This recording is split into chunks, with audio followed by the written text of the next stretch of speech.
guy that has been around Southeastern Conference baseball for a long time and does a great job covering it at d1baseball.com. Mark Etheridge joins us on the Farm Bureau guest line. Check out favorites.com and go with the home team, Mississippi Farm Bureau. If you have not read Mark's latest piece, I would encourage you to do so. It is kind of a recap of the overall weekend in Starkville, the unveiling of the new Ron Polk statue, and kind of everything that went into Super Bulldog Weekend. A really great overview from kind of an outside observer. Mark, appreciate your time. I would like to apologize on behalf of Mississippi State, even though I have absolutely nothing to do with this, for you having to sit next to Brian Haydad in the press box all weekend. So my apologies for that. It was rough. It really was. It showed a lot of patience. Yeah, well, good for you. What a scene this weekend, right? I mean, this was one where you kind of sit back and you just have to take it in. Yeah, it really was. I mean, everything was top notch. I mean, from the weather, the games were all close. It could have gone either way. You had one-run games and the two-run game. You had incredible crowds. I mean, set an NCAA record for attendance on Saturday. It was just first class all around. And I tell you, the other part of this is, I heard this over and over all weekend. It's like, yeah, you're going and you're making such a big deal out of this series. It's so great, and it's two last place teams.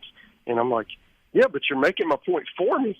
Right? Yeah. It's easy to support teams when they are at the top of the standings, but that wasn't the case here. But it was high quality baseball.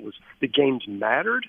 Probably, but both sides were more worried about the fear of losing than the thrill of winning, as is the case with many rivalries. And it was a really well played game. And Ole Miss could have won any of the three. That they won one of them. And Mississippi State could say the same thing, and Mississippi State came out ahead primarily because they pitched better late in the game. And that was, in my opinion, the difference in what were three really compelling baseball games. You talked a lot in your story about Ron Polk, and there was a line in there that kind of grabbed me, and I thought it was as illustrative of Coach Polk as anything in terms of number of former players that were there. He said there were 111, and you pointed out that it was not a bunch, it was not more than 100, it was 111 specifically. And I thought that really it was a nice way of kind of encapsulating who Ron Polk is.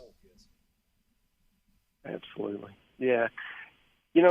He's one of these unique figures that you cross paths with, who just makes an impact on you, and it really doesn't matter who you are, whether you're a player, whether you're a media person like me, or someone who just kind of, he's a larger than life character. And part of what makes him so compelling is he's different. He looks at things from a different lens, and it's always been about protecting the game and protecting the players and doing what's best. And we don't always see that.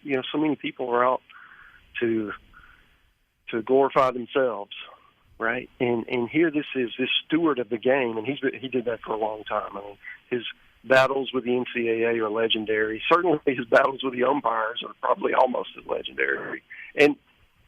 But for him to do that and to be so organized, and then the next part of that is to be able to keep in touch with all of his players. I mean, the handwritten notes, I've seen some of those. They're just, it's, sending Christmas cards, sending birthday cards, anniversary cards, remembering the kids' names, all of those things that are just different, right? You just don't have that sort of connection with most people.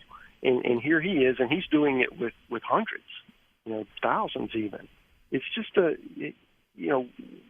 are few people that you cross paths with that just have an impact, and he certainly is. There's no one more deserving of a statue than someone who watched over our game for so long. Mark, just from a baseball standpoint with these two teams, obviously they appear to not be on a track for postseason play, but either one of them do you think are capable of digging out of the hole and maybe ending up in at least the SEC tournament or possibly an NCAA regional? Yeah, I'll start with Ole Miss. I mean, the schedule does get much easier. They've had a brutal stretch here. The problem I've got with them is they're going to need to go on a run. I mean, with 3 wins, I think 3 SEC wins I'm talking about, you're probably going to at least need to get to 13.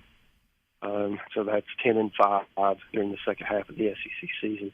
They haven't played with enough consistency, specifically, late in games, to make me believe that they can win 10 more.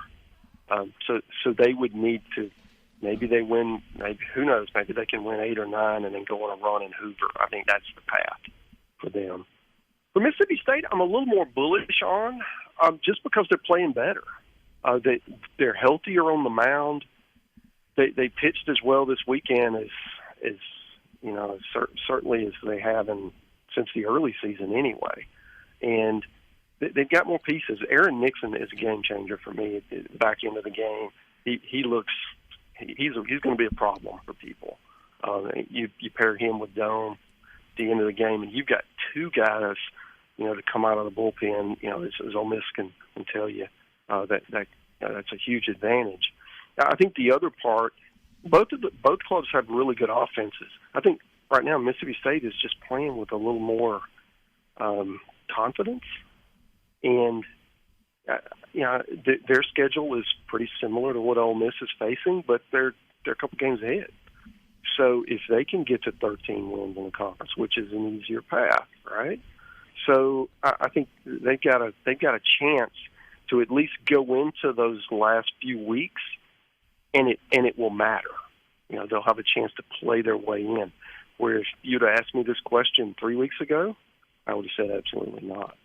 So now there's hope. I mean, you may be in too big a hole, for the Bulldogs to crawl out of, but I think there's a path where, a couple weeks ago there wasn't. Mark, we were kind of picking apart Mississippi State's schedule the rest of the way yesterday, and kind of agreed with what you were saying. 8-7, 13 wins in league play, especially with where their RPI is, feels like the path.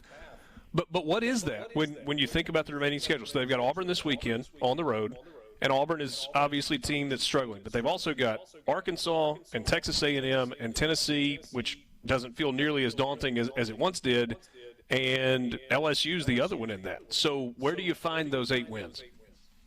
Yeah, it's tough. I mean, you absolutely cannot get swept. That's the first thing. Mm-hmm. You have to find some wins in there in series that you're underdogs, and you're going to have to win a couple that you're not expected to. I mean, that's it. If you can find a sweep, in this league, it's been very unpredictable. Certainly, we had a lot of sweeps the first 2 weeks and haven't had a whole lot since. So it's going to be tough. This weekend, I think, will tell us a lot. Mississippi State goes to Auburn. Auburn is kind of a team in a similar spot to Mississippi State. They desperately need a series win right here, and to get there, what I think really for both teams, it's how well will they pitch right now. Auburn's really struggling on the mound. They actually pitched a little bit better this past weekend at Alabama, but it's been a problem with getting consistent starts week to week, and that would concern me. Which opens up an opportunity. Mississippi State goes in there if they can win 2 games, win on road series. That would be three series in a row that they won, and all of a sudden they're the hot team. And maybe if you're the hot team, you can compete with some of these teams that maybe have more talent or certainly have more wins. And then that also changes the game down the stretch. As we saw with Ole Miss, if you are playing well late in the year, the committee's going to notice. Now, it's not a get-out-of-jail card free, but it is also gives you a little more leeway that you can. If you're able to, maybe you've got 12 wins, but you close strong and you've won, the right 12. Okay, then that gives you the benefit of the doubt to where you can play your way in. Maybe you win a couple in Hoover. Maybe you get some luck around the country where you don't get a lot of stolen bids, and you find your way in. I think there's a path. It's not an easy path, but after a couple weeks ago, you got to take it. And we have gotten to the point of the season where every single game in both Oxford and in Starkville matters, and matters a ton, at least for a little while longer. Mark, thanks so much for spending some time with us. Hope we can catch up again soon. And great story on Super Bowl Bulldog Weekend. Thanks so much.